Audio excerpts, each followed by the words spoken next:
Welcome to episode 40 of the Reboot franchise. The Reboot franchise, which is now a Super Bowl champion franchise. And what we're going to do first off in the off-season episode is we're going to take a look at the stats that we accrued over the season. So Philip Van Dijk got over 3,000 yards, 21 touchdowns, 16 interceptions is pretty high, but you know, it's still early doors for him. You can start improving that. 61% completion percentage is the direction we want to go. 50 sacks, again, is far too many. Hopefully, we'll start improving that next season. We will look in free agency this year as well for tackles. We're going to have to start looking around. Of course, PJ Wiener in fill-in duty didn't do a great job with 1 touchdown and 3 interceptions, but just having him on the team obviously led us to a Super Bowl victory, I think. So, Trayvon Bromley, the running back, 256 attempts, 1,724 yards at 6.7 yards per carry, 8 touchdowns. The big thing this year is 0 fumbles. Last year suddenly surprised us with quite a few. This time dropped absolutely no balls on the ground. Perfect from him. George Connor also got himself 200 yards rushing, and Jaquan Barber, big step down from the last couple of years with only under 190 yards, but it's because of Trayvon Bromley's big step up as well, just, you know, being such a secure runner. But he still got 4 touchdowns.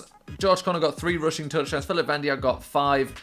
Let's take a look at the receiving then. George Connor, 81 receptions, 1,412 yards, 17.4 yards per reception, and 15 touchdowns. Then Kurt Weeks, 35 receptions, 430 yards. TJ Gibbs next up with 28, 430 yards. Juju Smith-Schuster, 25, 326. Tariq Cohen with 15 for 128. Ashley Stokes, 9 receptions, 187 yards and a touchdown. Jakeem Grant, 9 receptions, 220 yards and a touchdown. But we take a look at these averages. They're all very nice. It's a good job there by the receiving team. We don't need any upgrades there, really. Let's take a look at our offensive line. Matt Filer is out. You can be sure of that, allowing 23 sacks. Ray Nisley allowing 15, which isn't great, but the 2 guys actually allowing reasonable number of sacks. Nico Siragusa with 4, Jermaine Illuminor with 2. That's okay. And Warren Sanborn, 13 games played, 0 sacks allowed on 637 downs. That's not bad whatsoever. 23 is awful. And then finally, defense. Let's take a look. Hunter Washington, 117 tackles, 11 sacks, 2 interceptions. But Rashad Peters right here, 105 tackles, 7 sacks for a free safety, 3 interceptions, 101 interception return yards. Staying with the tackles, then it's Kewan Hardwick. Then it's Gilbert Turner, who, remember, plays nickel cornerback, not always on the field. We also bring him on in big dime, but he shouldn't be on the field all the time, and he's 4th on the team in tackles. 4 interceptions for the guy as well. I want to see his career stats in a second. 4 interceptions, but let's take a look at the sacks, then we'll go into interceptions as their own thing. 15.5 for Tyus Bowser, 11 for Hunter Washington. Tim Williams was 7.5. Did start to come on later in the season. Rashad Peters was 7. Listen, if you're half a sack ahead of your free safety, start getting more sacks. 5 for Mike Richardson, 4 for Bernard Cooper. Joey Gonzalez coming in, not doing a bad job with 4 as well. Rashad Bass with 3.5, and then just a few more. We don't need to take a look at absolutely every stat everybody got. This is the big one, and it's the Alabama guys doing it. Gilbert Turner with 4 interceptions. Completely forgot he's from Alabama, actually. Marlon Humphrey with 4 interceptions. Rashad Peters with 3.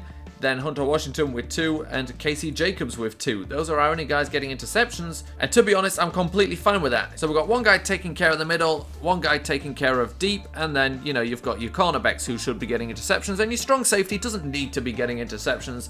So I'm fine with that. And let's take a look at the final one, the forced fumbles. 2 for Tyus Bowser, 1 for Gilbert Turner, 1 for Rashad Peters, 1 for Tim Williams, 1 for Mike Richardson, and 1 for Kewan Hardwick. And of course, actually, we can keep going because we can also, well, let's take a look at the safeties, shall we?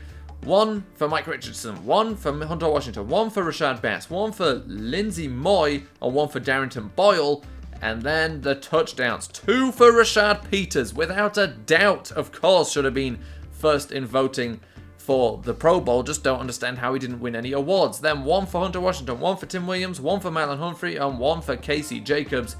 And that finishes off the stats there for the defense. Let's take a look at kick return, punt return. We didn't get any touchdowns kick return this year. Did we get any punt return? We did. We got 2 from Ashley Stokes. Those are the stats. Now we can move into the off-season stage where we actually start doing things, and we start with some contracts to negotiate, because there are a couple of plays here actually we need to take a look at. Nate Palmer we want to bring back. Matt Filer we don't ever want to see ever again unless it's starting for a team we're playing, and then we'd love to see him. Xavier Gooden is a shame, but we'll have to let him go. It's the same with Jakeem Grant. I say we have to. We don't have to, but we will. BJ Wiener, of course, coming back too. So 2 guys, if anything happens worth pointing out, we'll show you. If not, it means they're on the team. So here we go, contracts sorted. I also spent some more XP that we had on a couple of players. No huge changes worth talking about. Now, let's move on to stage 1 of the off-season. Let's get it truly kicked off here. So this will be the first year that we are looking at signing free agents. It is also the year where last year's rookies become available to be signed, because of course the way we do it, we can sign free agents, but we can only sign people coming off of their rookie contracts, and what we are looking for is a left tackle or a right tackle. But right now we've got Taylor Moton, who's a right guard, which obviously doesn't help us. Dan Feeney, who's a right guard, that doesn't really help us. Let's hope that maybe somebody, and Drew Brees is available for hire, apart from nobody wants to hire him apparently, which just seems wrong. John Ross, now that would be an interesting guy, of course, with his ridiculous speed, and he is, I mean, we are free to sign him if we wanted to. I mean, we just got to think about his speed, that's the thing. It might just be too good an opportunity to pass up on, to have John Ross, George Connor, and Ashley Stokes on one team. Who is supposed to cover all 3 of those guys? And the answer is absolutely nobody. That may be a decision we have to come back and make. Outside of that, it looks like we're going to be left short on the hopes of being able to pick up... there we go, there's one left tackle there in Garcia. Now the problem here is Antonio Garcia, pretty good, 84 overall, but Bruce, our left tackle, who should be starting left tackle for it, is a 90 overall. He of course should be better than Antonio Garcia. And we take a look down here, and basically it's pretty much over here with guys we're interested in. So maybe Garcia, but I don't see why he would ever be better than our guy who's got better stats than all of that. So there's no reason to think he will be, and it's at that point just a waste of his time, because he wouldn't start over him, and it's also a waste of money and everything else, but we've got loads of cap space. The only person I'm really thinking about here, John Ross, with the 98 speed. 93 route running. The catching is the only thing that really could do with some work, but that's still obviously pretty good. Everything is just so good for him. The 88 overall, there's no reason that he shouldn't be great for us. But at this point, would it just be, you know, too much? Do we really need him is the question. And I would say absolutely. Are you kidding me? A cap hit of 7 million when we've got 60 million in space, and I've seen absolutely no receivers in scouting worth talking about. I will gladly offer him, I don't know, I'll gladly take the offer up to 8 million. If he joins us for an 8 million cap hit, I will gladly have him. Of course I will. I mean, 98 speed. Ashley Stokes is fast, but he's not that fast.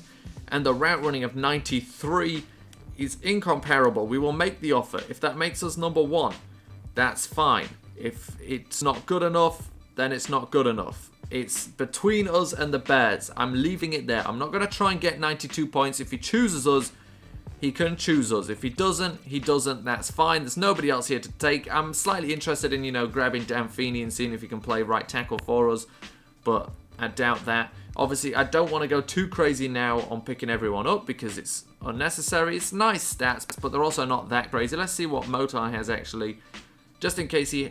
Oh, he's not very happy about things, but yeah, see, the stats just aren't good enough. We've got players with plenty of good stats.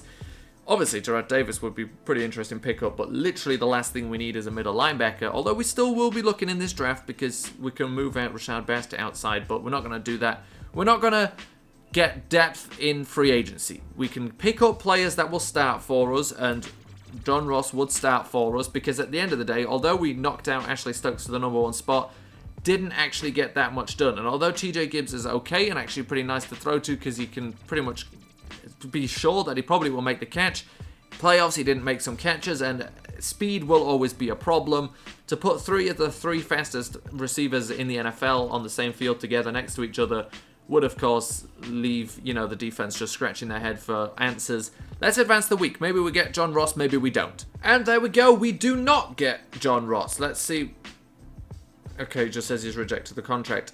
And apparently he's gone up 1 overall. That's a shame. So Gerard Davis has gone back to the Lions, which is nice for them. Let's see what John Ross has decided to go with. The 49ers. They upped their offer because before they did not have 91 points. That's fine.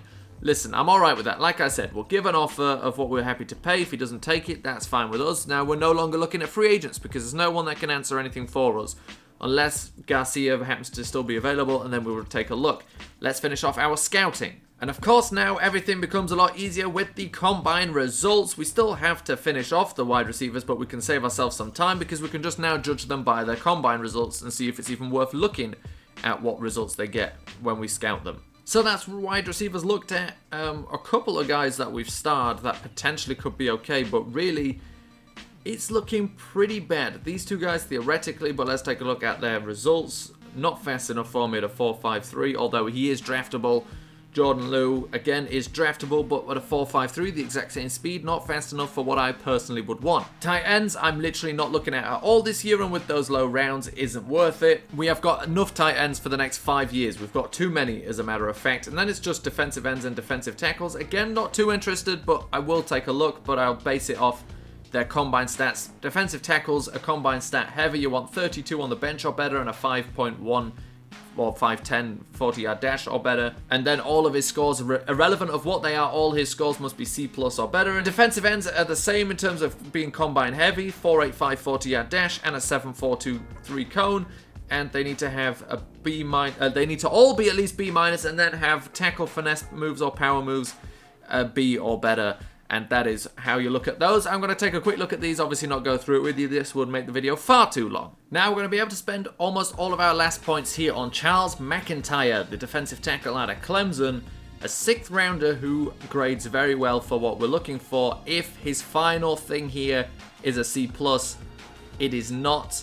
But again, in the 6th round, that's a guy we may just pick up anyway, but that's obviously not quite what we want. It's close, but nobody else is close.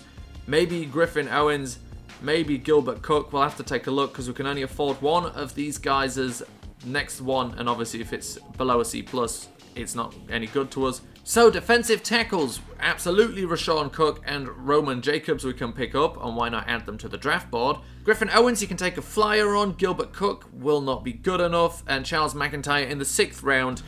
You know, it doesn't have the all C+, but again, that's someone you can take a flyer on, so we have put him on our board. And then it's defensive ends, which pretty much we don't need, but depth would be nice. And again, an easy enough one to do because of the requirements of the combine. So we've gone through here, and the two first guys here, who are both 2nd rounders, perfect, basically. I mean, Daniel Woodhead, incredibly good. We will absolutely look to take him. I think if I haven't arranged the draft board yet, but that's the kind of guy we should be taking if we have a late 1st round pick, and all those good players that we would really like are obviously gone. A 1st round talent in the 2nd round, with us having the 32nd overall pick, of course, is somewhere where we need to kind of look to take advantage of everything that we can. And that is it. I'm going to try and find somewhere to spend these last 5 points. I think the defensive tackles, I can theoretically just finish Gilbert Cook off. We can see that he's okay, but he's not good enough. Maybe we'll pick him up in the 4th round if we have nothing better to do. If you get the scouting coach for your trait, there's basically no reason you should ever not have enough points to basically look at everybody, because on every team you have, you don't need someone new in every single position. So if you leave out 1 or 2 key positions, you know, tight end, we didn't need to look at all. It leaves us some space. Sometimes, obviously, it'll just cost you less anyway because there's just a bunch of rubbish in certain positions. You will always have enough points. Let's finish looking off at Martinez Pitts here, who's looking pretty good. Martinez Pitts was almost good enough. That C+ just let us down. It's a shame. We still can look at right ends, and this will take just a second. So at left end, almost all of them passed the combine requirements. On right end, not the case whatsoever. Carrick Buchanan just missed out with that C+ coming in. Again, is someone we could look at in the 6th round. We'll likely won't have many other choices there anyway.